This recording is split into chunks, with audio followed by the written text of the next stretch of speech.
And you mentioned Logano and the second chance. It's interesting because like the media gave him this villain status and he didn't necessarily deny it, but he did say, I'm not going to take any crap. Do you think some of the success is like having him race with a chip on his shoulder? Because I feel like sometimes that helps an athlete or a racer in those types of situations.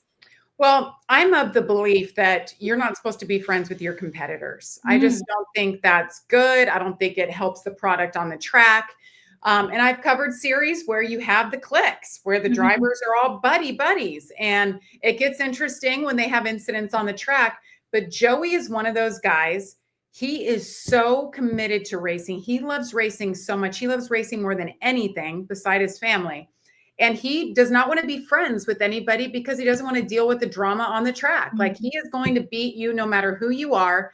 And people think that he's two-faced or that he's, not who he appears to be. Yes, he very much is, but he's a racer and he's that competitive that when he puts that helmet on, like, screw you, you are not my friend. We are not here to hang out on the track and play around. I'm here to beat you and win the championship.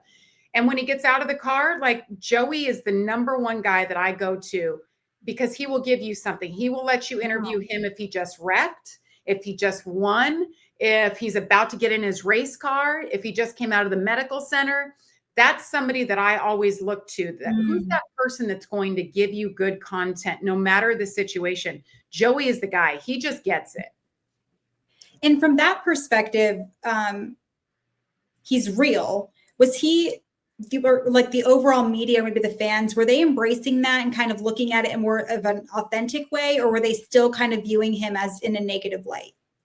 Well, it's funny. If you go to a race, you hear the cheers and the boos. Yeah. Kyle Busch used to be the number one boo getter. Denny Hamlin's pretty much up there now. Joey Logano's right there, which is so crazy to me. Like I get Denny. Denny's like, he's got this air about him, which I love. He's like the gift that keeps giving. He always has, a quote that's going to get us talking and stories and all that. But I can get why people boo Denny. Yeah. I can get why people boo Kyle, but the Joey thing is just so bizarre to me because he's as nice and respectful as they come. But if he's beating their favorite driver or they don't like the fact that he's not Mr. Nice Guy on the track like he is off the track, but it's great, right? If they're not making noise for you, then they don't care. So it's an interesting phenomenon about Joey for sure.